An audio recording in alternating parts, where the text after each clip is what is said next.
Pope Leo makes an historic visit to Turkey and Lebanon, calling for ecumenical dialogue and an end to religious violence. How might the Pope influence the region? The Papal Posse, Father Gerald Murray and Robert Arroyo, join me with analysis. And a violent persecution of Christians and religious minorities continues in Nigeria. What is the U.S. State Department doing to curb these atrocities? Director of the Center for Religious Freedom, Nina Shea, is here with an update. While the nation is still reeling after the Afghani National gunned down 2 National Guardsmen here in Washington, D.C., will there be more terror attacks to come? Middle East foreign policy expert Dr. Walid Phares is here to tell us. The World Over begins right now.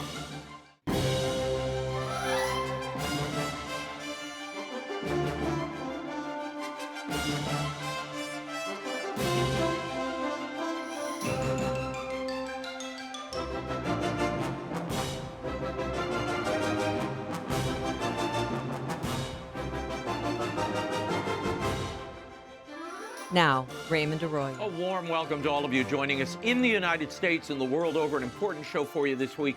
If you'd like to comment, send me an X post, and I'm at Raymond Arroyo. And you can always find me on YouTube at Arroyo Grande Show. Pope Leo wrapped up his historic visit to Turkey and Lebanon this week. Not surprisingly, ecumenism and relations with Islam were at the forefront of the trip. Meanwhile, Leo continues reforms at the Vatican Curia. Here with insight and analysis is the Papal Posse, editor-in-chief of the CatholicThing.org, Robert Arroyo, and canon lawyer and priest of the Archdiocese of New York, Father Gerald Murray. Gents, thanks for being here.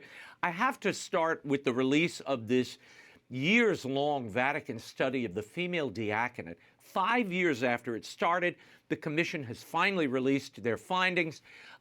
They ruled that women cannot be admitted to holy orders in this way. And they mention, quote, the masculinity of Christ not being accidental, but an integral part of sacramental identity. Father, as in all these types of documents, there is that little wiggle room they put in there that this is, this needs more study, that somehow it's not definitive. Your take on what this is exactly? No, this document reflects the fact that they produced a balanced committee to look at the evidence, but that's a function, therefore, of the honesty, I would say, of looking at this question from a historical and theological point of view. Historically, we've never had women deacons, which is an indication that the church didn't think they could do it.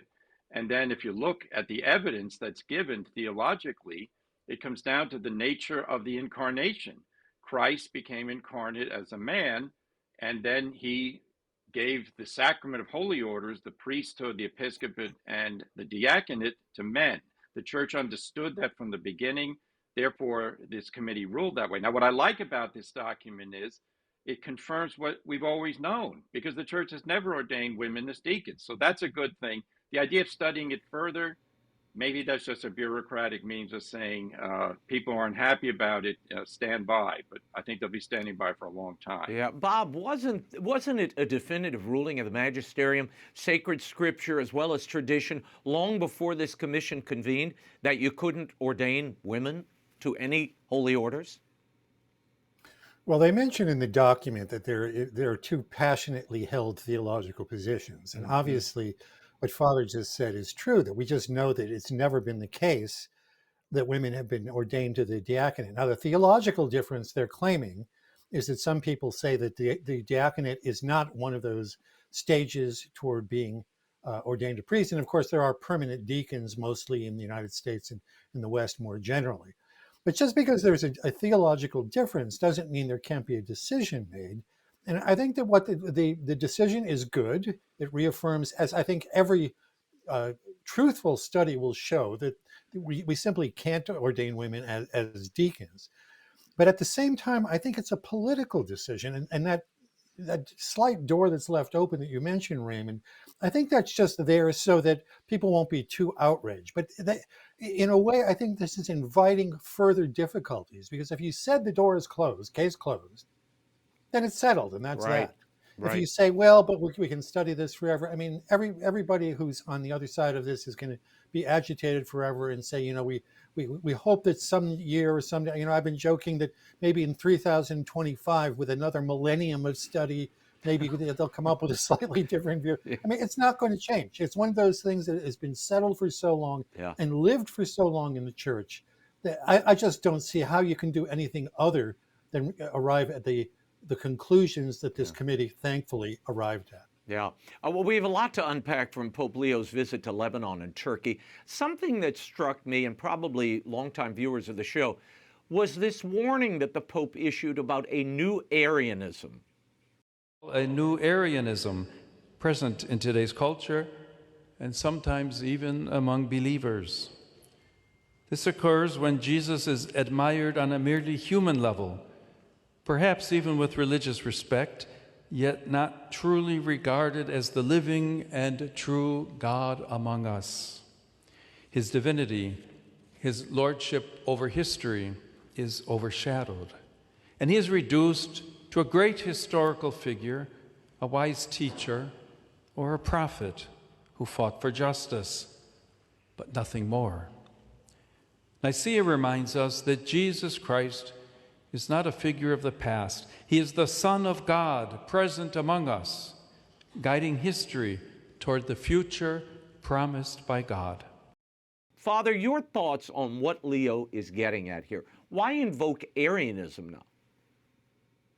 Well, yes, he invoked it because Arianism was the heresy that was undone by the Council of Nicaea, and that was, therefore, the wording of the creed is quite clear, light from light, God from God, true. So anyway, but what is also interesting is he said the same thing in his first sermon when he became Pope. He said we should not look at Jesus simply as an admirable figure and reduce him to a humanly understandable super person, but not the Son of God. No, he is the eternal Son of God. That's what I think he wants to remind us of. And we well need that because it's always a tendency of man, reduce everything to our level so we can master it. Leo signed a joint declaration, Bob, with Patriarch Bartholomew, celebrating the 1700th anniversary of the Council of Nicaea. On its face, this seems wonderful. We're commemorating the council that condemned Arianism with our Orthodox brethren. But is there substance here? Is this more than just symbolic? What did the declaration accomplish, Bob? Well, look, it's always good to agree with a Christian brother. And I think if there's any progress that is going to be made in ecumenism, it's got to be with the Orthodox because they still have apostolic succession, they have valid sacraments. I mean, during the Cold War, behind the Iron Curtain, Catholics and Orthodox were allowed to worship at each other's churches because it's really that close. Now, the problem in anything more substantive, if that's what you're asking about, Raymond, is that the Orthodox themselves are not all that united, as we know. The Patriarch of Moscow was not there for the celebration of Nicaea, and the various jurisdictions within Orthodoxy, they're competitive. There's often nationalistic. So look, it's the Universal Patriarch in Constantinople, in what's now Istanbul. You meet with him, you agree to pray together, you remember a time of unity. That's all to the good. The reunification of the church, I think, is only something that God himself can bring about. And we can encourage that where we find opportunities. But ultimately, it's just going to, I think, I'm sorry to say this, but I think realistically, what it does is it promotes friendship. It does not promote unity. Yeah. There was a moment, and Father, I want your thoughts on this, where, and it kind of didn't make many headlines, Pope Francis gifted Constantinople, the Patriarch there, with the relics of St. Peter during one of their visits in the past. Pope Leo wanted those relics back. So they're now being returned to the Vatican from Turkey. Your thoughts on what this means, the reclaiming of those relics of St. Peter, their bones from the tomb of St. Peter beneath the main altar in the Basilica? Yeah, I'm surprised by that, and I'm not quite sure what the background is because it was a sign of friendship and the sign of the unity of the Apostolic College, St. Peter, St. Andrew. But obviously, the bones of St. Peter are under the high altar of St. Peter, and the relics to keep them there is appropriate. And if the patriarch will give them back to Pope Leo, then that's fine. But I'm not quite sure what's going on here. Yeah. I think it was a sign of accepting, Peter. Oh, Andrew accepting Peter. I think that was part of what this was. And for whatever reason, Pope Leo wants it in his apartment, that reliquary, which I guess was created by Paul VI. So he's taken it back. Let's move to a story from Canada that should really alarm everybody watching tonight. The Liberal government there has struck a deal with the Bloc Québécois to remove religious exemptions from Canada's hate speech laws. Bob, what are we looking at here? I mean, this seems very dangerous, depending on who defines what hate speech is.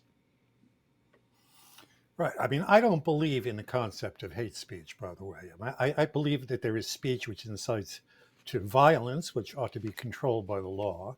I don't believe in hate crimes. There are crimes, whatever they're motivated by. If you kill somebody, you kill them. I mean, and the law about murder is applied by the secular authorities. The danger here, of course, is that hate speech very, very often in North America here and in Europe these days applies to biblical principles like the marriage of one man, one woman, male and female, he created them, that homosexuality is a sin. There are cases, there's a Finnish former politician who's been taken through the courts in Finland because she quoted in a tweet or a message somewhere, maybe Facebook, I don't remember the exact place, where she mentions the teaching about homosexuality. So, this sort of thing removes the protection from all different opinions and places this category of hate speech, which is an ideological category, it places it above all other considerations. And we know what happens in modern politics. I mean, maybe you get a more conservative government in and they don't apply it to Christianity, but in large part, it's applied against Christian groups. Now, it may be, and I'm not so sure about this, it may be that the Canadians are thinking that they also can use this to rein in the more radical elements of Islam, of which there are many in Canada and in the United States. But I have a feeling that this is going to, the fear of Islamophobia is going to keep them away from doing that. And there is no Christophobia that is applicable in politics these days. This is going to have a terrible impact on the Christian churches. Yeah. Father, very quickly, do you think this will affect homilies, for instance, a priest preaching on human sexuality or marriage in his parish? Yes, they have these civil rights commissions all over Canada, which are very activist, and they go after free speech, and they call it hate speech or incitement, whatever it is. So, yeah, I'm very worried. Yeah, Canada is very comfortable, the government that is, I don't know about the people, with an interventionist government that's now regulating what you say and think. Very dangerous.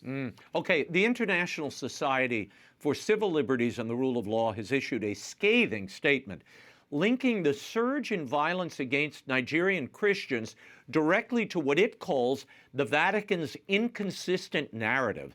They're specifically pointing at Cardinal Parolin, the Secretary of State, who characterized this as essentially a dispute between herders and farmers, a social conflict rather than a religious persecution. Bob, how do you explain the Vatican's reluctance to call what many on the ground see, bishops and priests, as targeted religious persecution, if not a genocide? Yeah, I've mentioned this before, but I think that there's a great reluctance to criticize Islam as such. And there's also a great reluctance, I think, to criticize Africans as such, because it looks like racism or, coming down on poor countries or whatever it is. But look, the Parolin, and by the way, Pope Leo repeated this himself. And I think they've been schooled by somebody to say these things. I mean, there is a conflict between these Muslim cow herders and farmers for land, obviously. And to mention that is okay, but what they keep doing is they keep diverting from the main point. Yeah. When you have probably 10,000 Christians being killed this very year, in 2025, there probably will be at least 10,000 Christians killed in Nigeria, more than in all the other countries where Christians are persecuted combined. To look at these side issues, it's true they exist, But that means you don't really want to say our people are in particular being whacked by this radical Islam, or even just everyday Islam that doesn't like Christianity. That happens as well.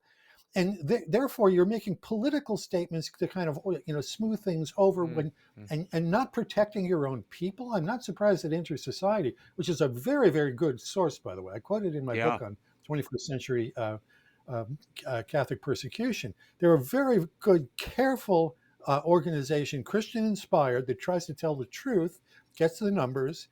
And I think that they're quite right to say, look, we can't minimize what is an outrageous large number of Christians dying in this 21st century. Yeah.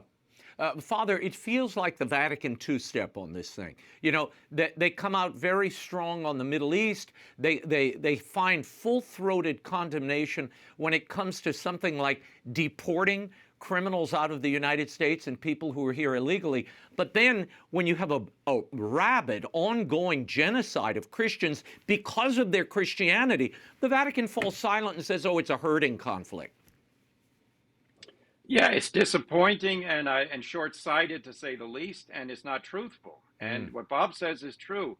Can you imagine any other place where 10,000 people of one religion are killed by people of another religion, and we say this is not a religious conflict? That makes no sense. Yeah. Reality imposes itself. That's a principle of life. So I think that's what the local bishops, and by the way, usually the Vatican defers to local hierarchies when it concerns national affairs. They should get back to do that. I mean, let's get a group of Nigerian bishops into Rome and have a meeting, and then, summon all the ambassadors of the world and say, here's why the Christian people in Nigeria are being persecuted. Listen to the people who are experiencing it. Yeah. Pope Leo has now approved, and I want to talk about some of these reforms that are quietly happening at the Vatican. He approved and published new employment regulations for Vatican employees.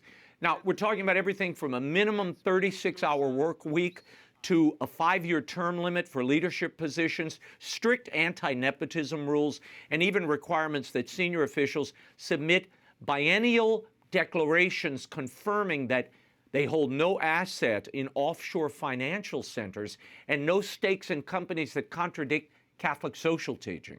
Now, these regulations take effect January 1st. Father, is this Leo cleaning house? Yes, it is. It's the Pope and serious people around him. And there were serious people also in the time of Francis when this crisis came to a fore. It said we've got to stop treating the Vatican bureaucracy involving both clerics and lay people as something that's untouchable. It needs to be reformed. And the reform is in line with modern standards of government management throughout Europe and the free world. So I think it is important. There needs to be accountability. There needs to be hiring and firing based on verified criteria.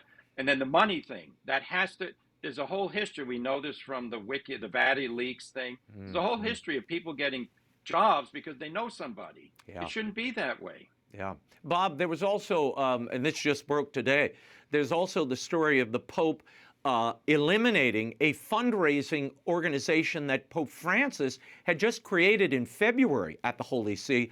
I guess the economic secretariat saw some problems there in the accountability, and Pope Leo just evaporated the thing. He vanished it today.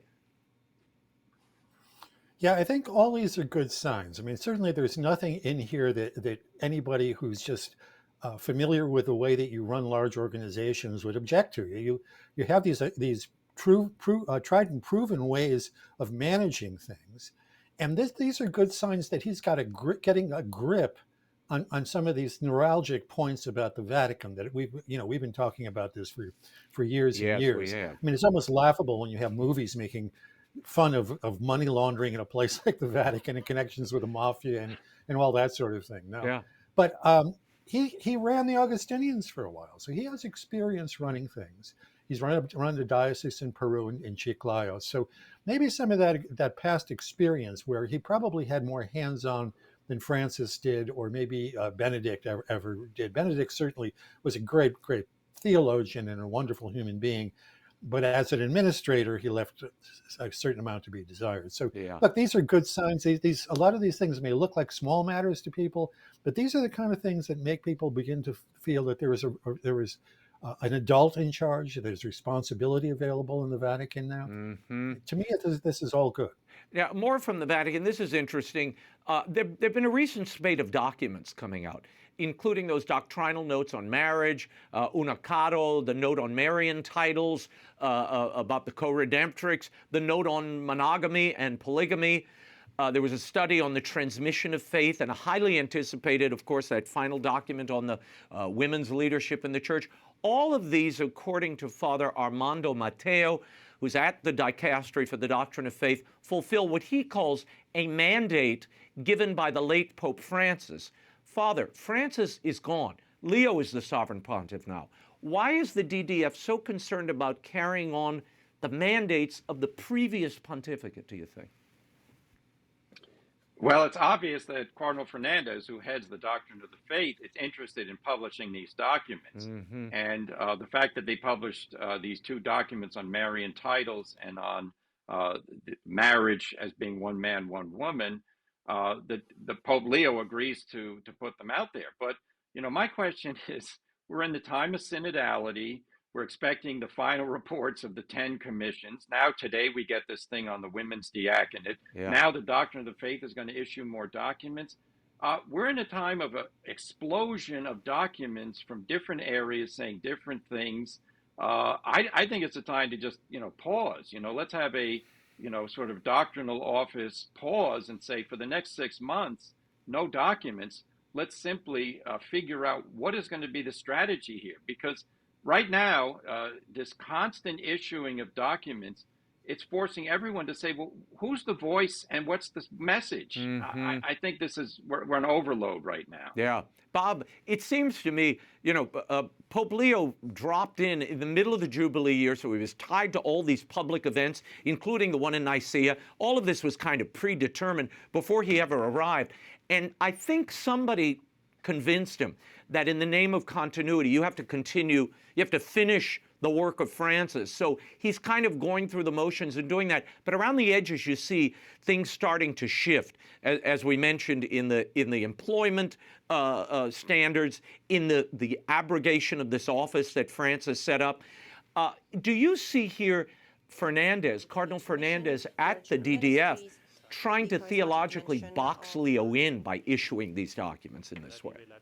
Well, I don't know. There have been reports that some people regard Cardinal Fernandez as accomplished a theologian as Pope Benedict was, Cardinal Ratzinger, when he was the head of the DDF, back then the Congregation for the Doctrine of the Faith.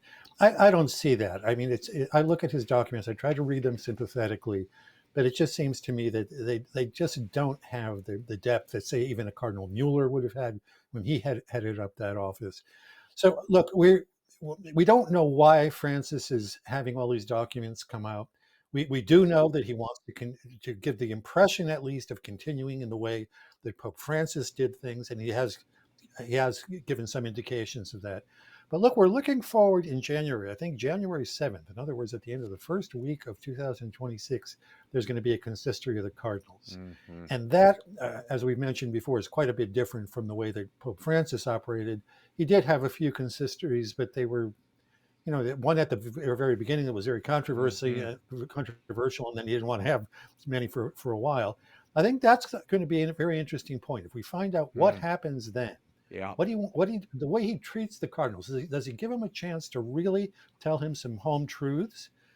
Does he then act on it? Does he convene them again? Does he have, if real synodality is going to mean the Pope meeting more frequently with his collaborators, his cardinals, that would be a difference from the previous Pope. And I think that if he does that, we're likely to see a better balance and maybe even better decisions being made and activities being carried out in the Vatican, because then we'll be back to a church that isn't just one man making certain proclamations, which are often controversial, but the church acting as one on the key issues. Yeah, there's no doubt. And Father, I think you'll agree with this. The new year, I think, after the Jubilee is over, with this consistory that was called very suddenly of the world's cardinals who come back to Rome at the top of the new year, Leo, it seems to me Leo will then begin to unveil his actual pontificate, because this has really been cleaning up or finishing up the Francis pontificate much of the last year.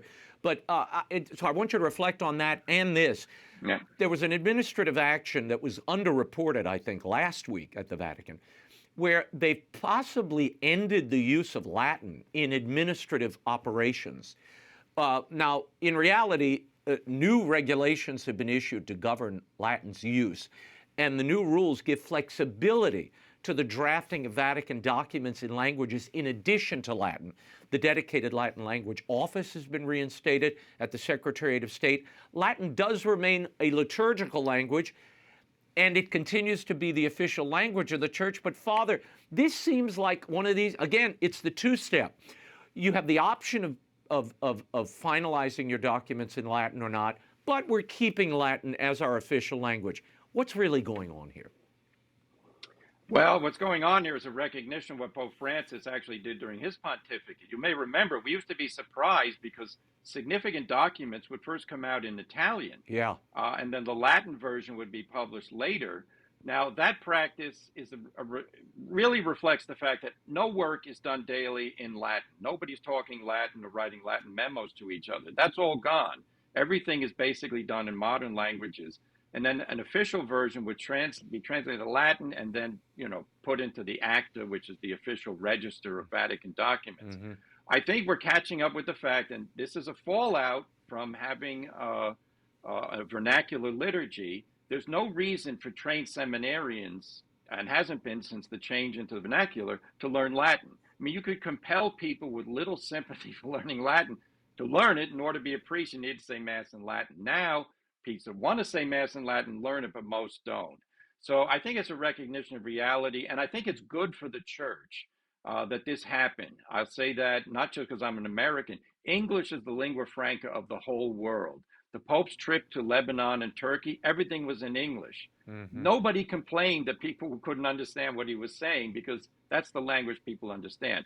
Administratively, it's right. They didn't just simply come out and say modern language, Latin or English, Italian, no, they just say it's a variation. But the reality is, the longer this pontificate goes, the more business can be transacted in English.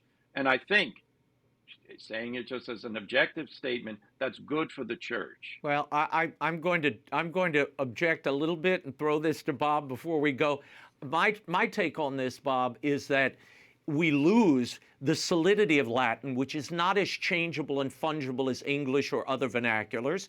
So it was nice to have those documents in Latin because you could cross-check them against the translations, and sometimes we found errors that way. And B, I think by diminishing Latin on the administrative side, you undermine and undercut the ancient Latin liturgy that so many are being drawn to. Well, I hope that's not the case, Raymond. I think that by and large, this document was over-reported as somehow banishing Latin, and I don't see that at all. And I will agree with you this far, that it's important to have these documents in Latin, I believe, because we need to have authoritative texts that we can understand clearly, so that we know what we're doing as Catholics. The old joke used to be, at least, even people who weren't Catholic would say, at least Catholics know what they believe. And I know from talking with people who have actually worked on putting some of these documents into Latin, one in particular was working on the document about capital punishment, mm-hmm. and told me how they had to look for a word that didn't contradict what had happened earlier, but would say that it was inadmissible, as we're now told. Well, mm-hmm. Inadmissible is a pretty vague word, even in Latin. But look, I work in several languages. One of my books is being translated into Italian right now. There are headaches all over the place. The translator has been coming to me and saying it's driving him crazy.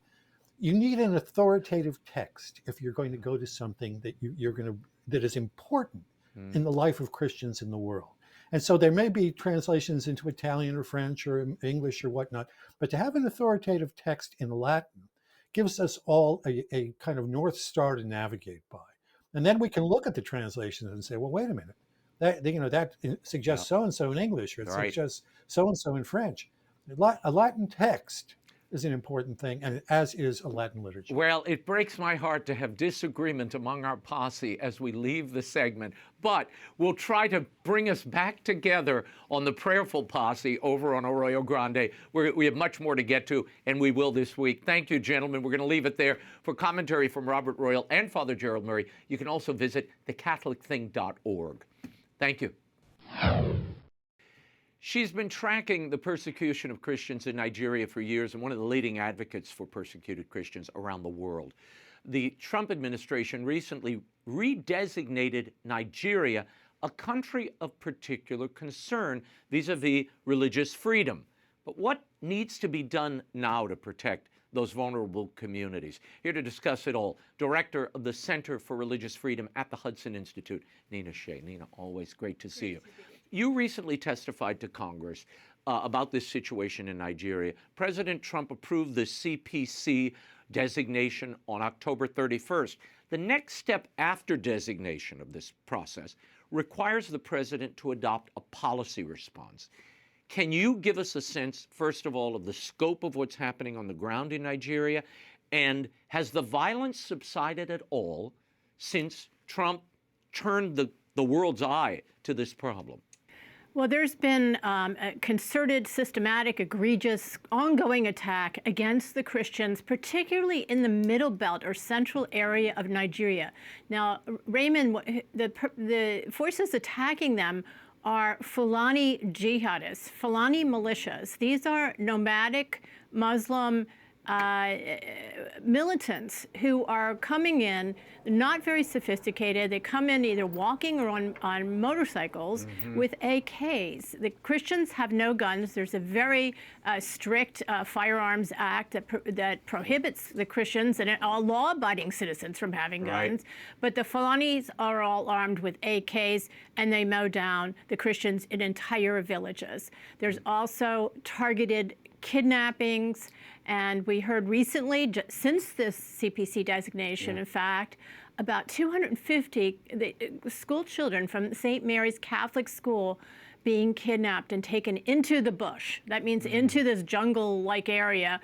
And for some reason, nobody knows where they are. This is the entire student body of this school. Wow. And nothing's been heard from them since. A nun there said that some are as young as 5 years old. There's also a priest that was kidnapped. A priest yesterday was kidnapped from his residence, Father Emmanuel Azima. And his bishop sent out a statement, the archdiocese there in Kaduna sent out a statement. They're very worried, asking for world prayers. It's just, I mean, the scope of this is simply unbelievable. What's amazing to me, as we discussed it a little bit earlier with the posse, the Vatican seems completely unwilling to call this what it is, to say this is Islam driving this, radical Islam. They say, oh, this is really just a land dispute between herders and farmers. You've been covering this for decades, Nina. Is that accurate in any way? No, that's not accurate. In fact, we had a bishop testify alongside me in before Christmas subcommittee on Representative Christmas subcommittee on Africa, and he said that this is a land grab by the Fulani, who are the biggest persecutors now of Christians in Nigeria, not Boko Haram, not the terrorist groups, but these militias. It's a land grab to Islamicize the area. Outrageous. You've recommended several actions the U.S. should take immediately to end these Fulani militia attacks on Christians. This week, Secretary of State Marco Rubio posted this: the United States is taking decisive action in response to the atrocities and violence against Christians in Nigeria and around the world. The State Department will restrict U.S. visas for those who knowingly direct, authorize, fund, support, or carry out violations of religious freedom.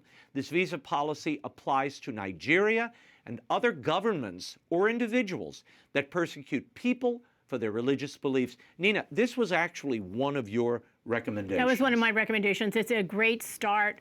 And I think it's very important. A lot of Nigerians want to come to the United States. They want to shop here. They want to invest here. They want to send their children to school here. What else should the administration be doing? They should be taking away the guns from the Fulani. There's no reason for these herders to have AKs and assault rifles. And then they should be ramping up the police. Now, the president of Nigeria just announced that he's deploying 100,000 police from protecting VIPs to going to the security areas. So that may be a win for the administration if as one bishop said, let's see what comes of it. Yeah. But if that happens, it could be very, very important if they send it to the right proper areas. The Nigerian Minister of Defense recently resigned, allegedly for health reasons. What do you think that's about? Well, he's been replaced by a Christian general, Christopher Musa, who's well respected. Some call him the Ulysses S. Grant of Nigeria. They think he's going to. He's the answer. He's the answer. So we'll see how that we'll see what comes with that too. But that happened today. So this is breaking news, and this is happening as a result of President Trump's CPC designation. That was very consequential so far. The power of the White House bully pulpit should not be underestimated. Now, according to the AP, the departure of U.S. forces from neighboring Niger and their forced eviction from that French base near Chad's capital last year have left fewer resources in the region. Now, we know President Trump floated the idea of sending the military in recently. Do you think this merits that? Or really, this is Nigeria's challenge and they need to step up? Nigeria needs to do it. They need to close their borders because they are coming in from Chad and these other Niger.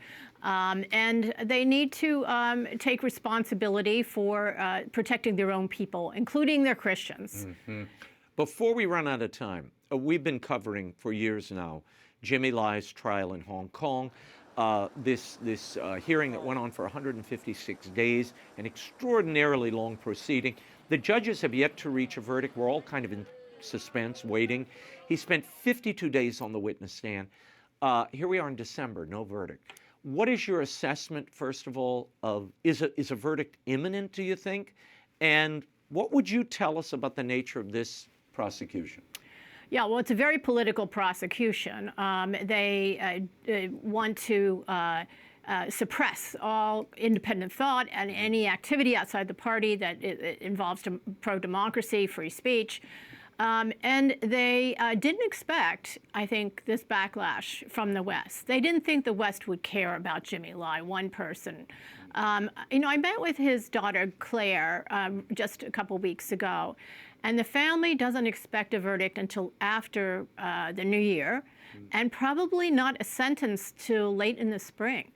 So he's already been in prison in isolation for most of it for 1,800 days. I mean, and his health is deteriorating. He has heart palpitations.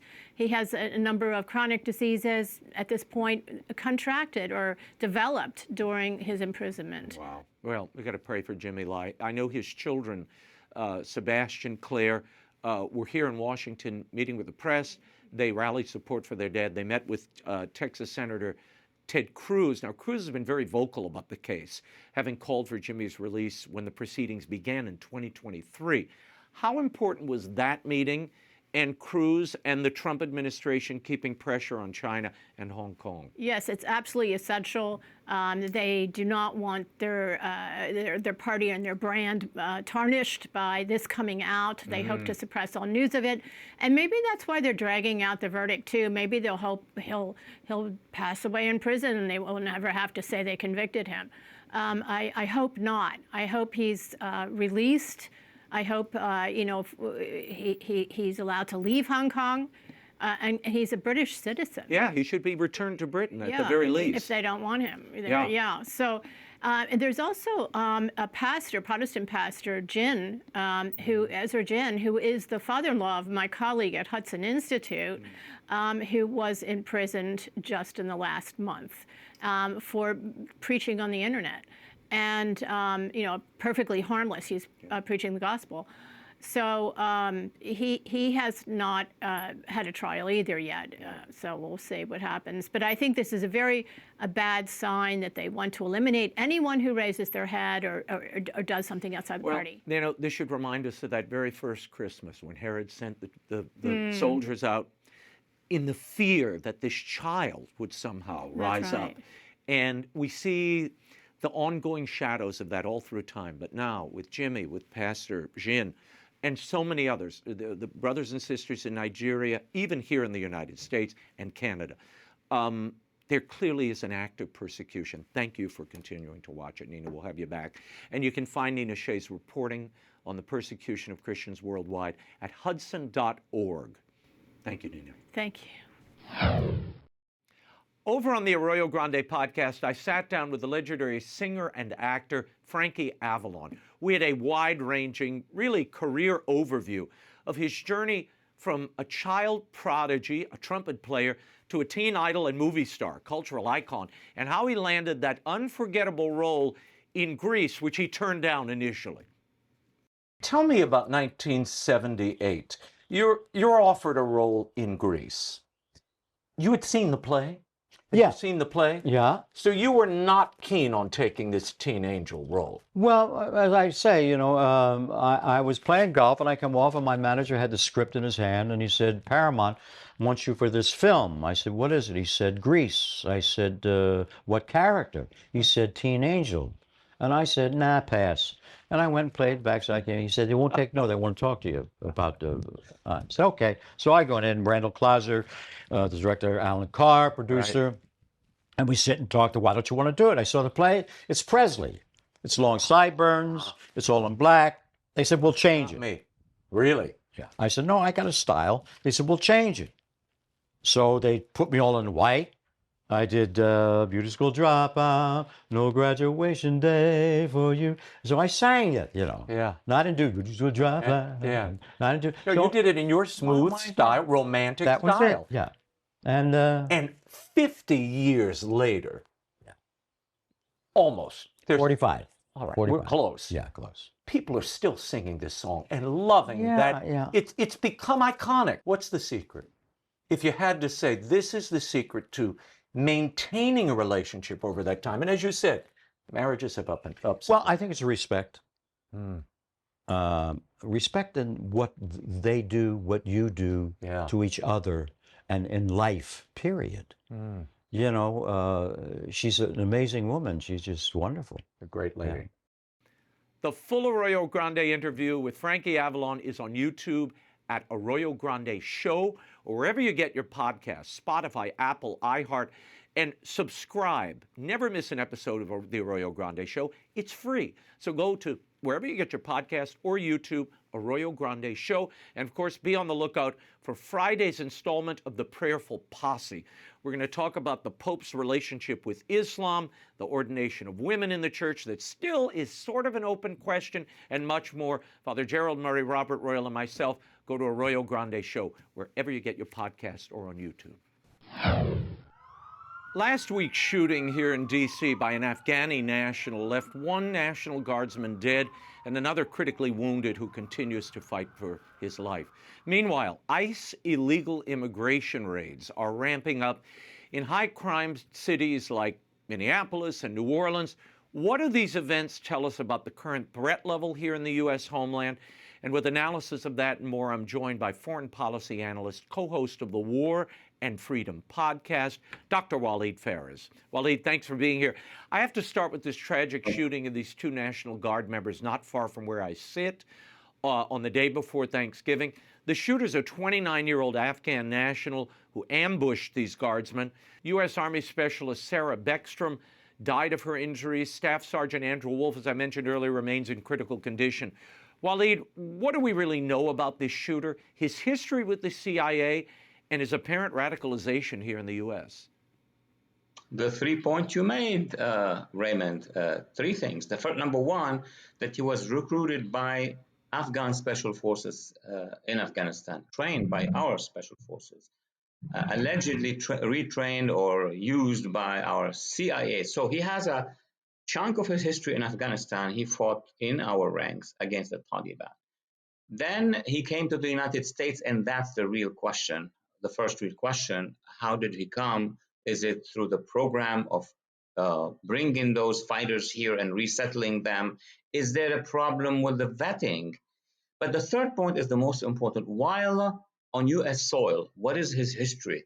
Apparently, for him to shoot them, and apparently for him to have made statements in that direction, general direction, made him into a jihadist at the end of the day. So it is possible that you start on the right path. A big event like the withdrawal, the unorganized withdrawal from Afghanistan, and the consequences here. And thirdly, a radicalization that took place on US soil, which is of great concern to me. The factories are not anymore inside the greater Middle East, Afghanistan, Iraq, Syria, Yemen, elsewhere. The factories are now on the inside, and that's of great concern. The administration's response has been swift, Walid. Secretary of State Marco Rubio announced the State Department has paused visa issuances for all individuals traveling on Afghan passports. U.S. Citizenship and Immigration Services announced it's pausing all asylum decisions until they can ensure that every alien is vetted and screened to the maximum degree possible. Walid, has this been the proper response, or is this collective punishment, as some critics claim? Few points, Raymond. Number one, I personally had that conversation, my first conversation actually, with the President Donald Trump in New York, in his office, in his tower. His first question was what to do about those jihadists to be inside the United States. Talking about 2015. And he was very convinced that we need to have a strong policy of what he called maximum pressure, maximum vetting. And he was right. But guess what happened?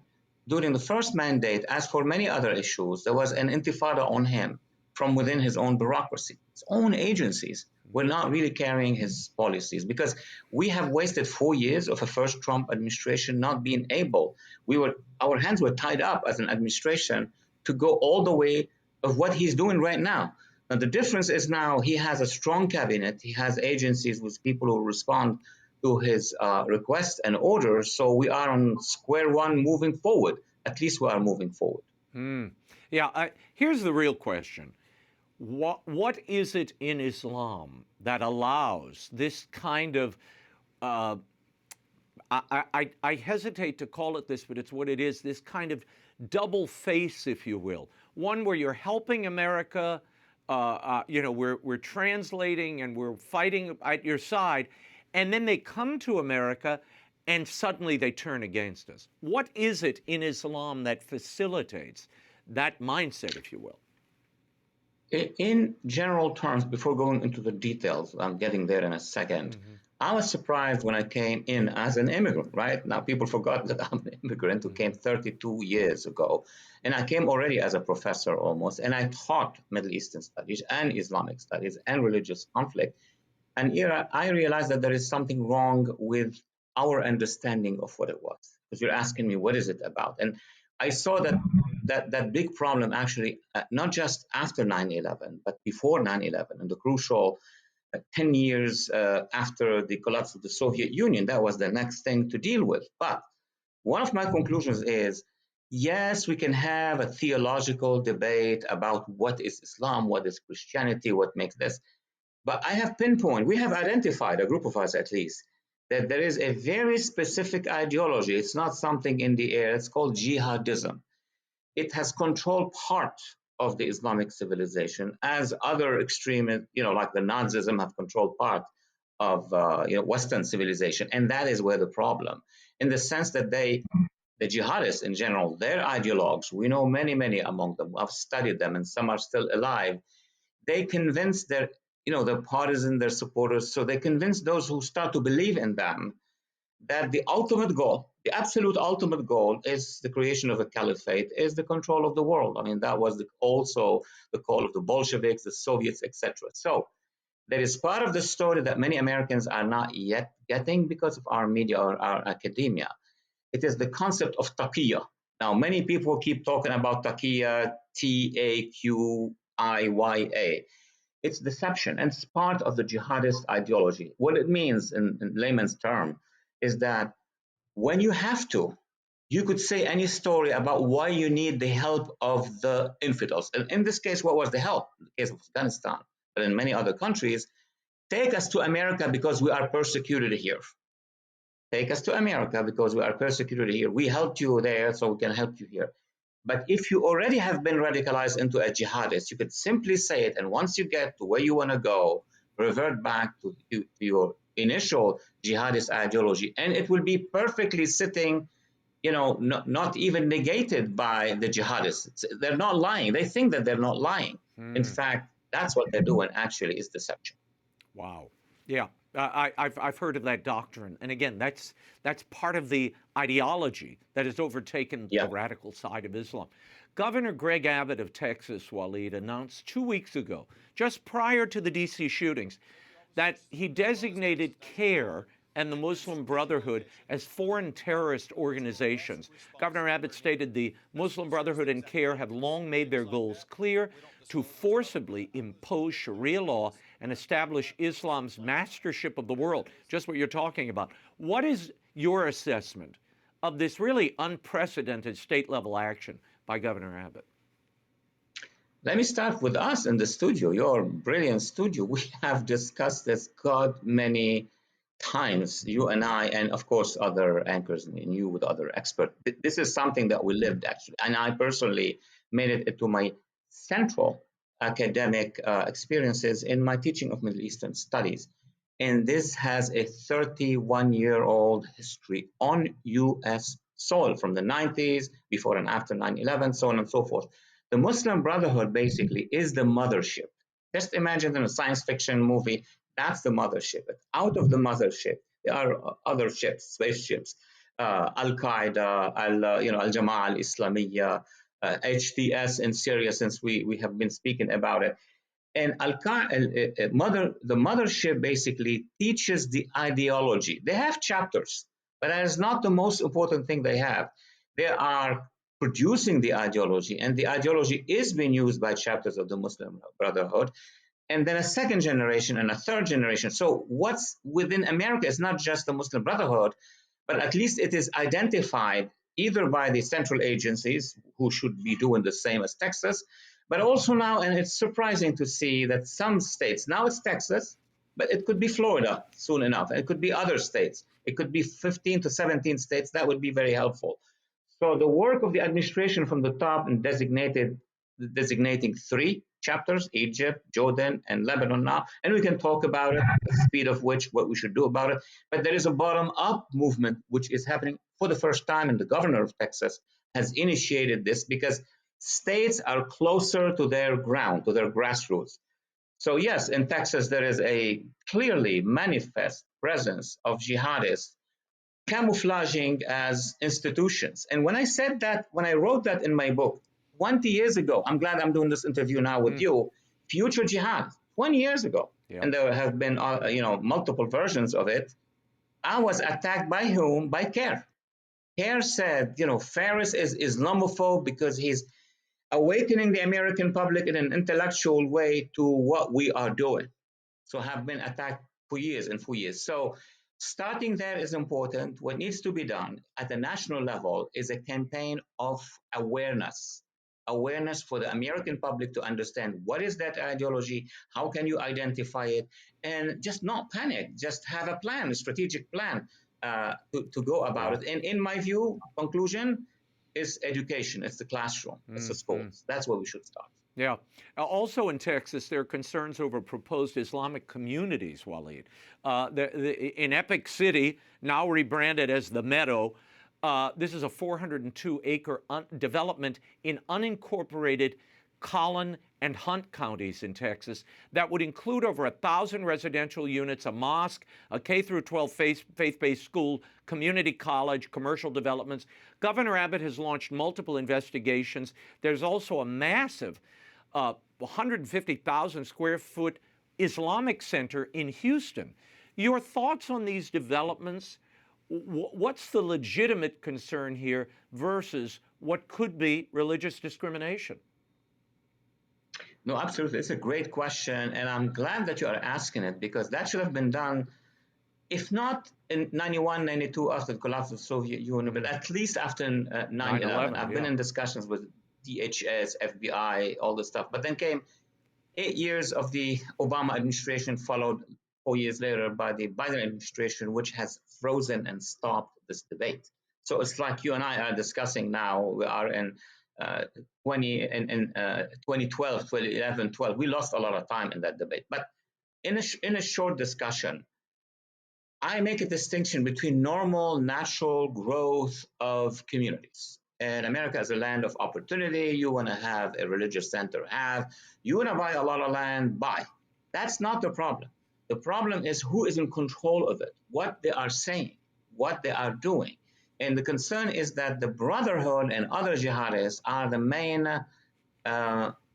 command and control centers of this operation. For example, educational centers, fine, but let me see your history books. Let me see your civic books. Let me see your political science books. That's where they are cooking a process of indoctrination of youth. That's what it is. It happened in the 30s with the National Socialists and in many other places with the Baathists in Syria. So let's not be shy about it. It doesn't matter if it's now in Texas or it's in Idaho or it's in Bordeaux in France. That's how the jihadists operate. Education, grassroots. Walid, I only have a couple of minutes. I have to get to Pope Leo's historic visit to Turkey and Lebanon, an area you know so well. As a native of Lebanon, what was the spiritual significance of this visit, and what impact, if any, do you think Pope Leo had going there? Let me quickly say I make a distinction between the importance of this visit, which is always important, and I think I've attended one, but long time ago. I've been away from Lebanon because of the threats inside Lebanon today. The Pope in Turkey has among the ancient Christian sites, but the country is not Christian. There's a small minority. Lebanon, the Christians have founded Mount Lebanon first, and then, of course, the Lebanese Republic. And there's a large Christian population which has been submitted to suppression, to threats by Hezbollah, by the Muslim Brotherhood, by others. And a lot of moderate Muslims as well. To see the Pope appearing is a big sign, a big shot of morale and spirituality that they need. They need to be connected to the international Catholic, in that case, Orthodox or Christian world, and also to the moderates in the Muslim world. And it happened with this Pope. That was a beautiful thing. And you saw them come out. I mean, really, it was the entire community that came to welcome him and celebrate Mass with him. That was beautiful. I think some of the language used to kind of avoid saying anything negative about Islam was problematic. He should have been, I wish he would have been a little more forthright. I mean, yeah, he said religion shouldn't be used for violence, but again, it's so nuanced. A clear declaration, I think, might have been helpful, particularly in that region of the world and this population, his own people that are being so persecuted right now. I'll give you the last word. Absolutely. You know what? It's right. Christians in the Middle East, we see what's happening in Syria. They are persecuted. What happened to the Assyrians and Yazidis in Iraq? What's happening now in Nigeria? I mean, there is an assault on this community. The problem is not in the region. The problem is in the intellectual circles and expertise in the Vatican, and you're the expert on that. They should change foreign policy in the Vatican to equip the Pope with the narrative you're talking about, because it's not just the head of, bureaucracies, the Vatican, the biggest one, but he's the head of a spiritual movement, which is Christianity. Yeah. We will leave it there, Walid. Iran, an imperialist republic, and U.S. policy by Dr. Walid Phares is available at bookstores everywhere and online. Walid, thank you for being here. Thank you, Raymond. That is all the time we have for now. Be sure to catch us next week. Until then, we'll be scouting the world over for all that is seen and unseen. On behalf of the staff and crew of EWTN News, thank you for watching. I'm Raymond Arroyo. Bye now.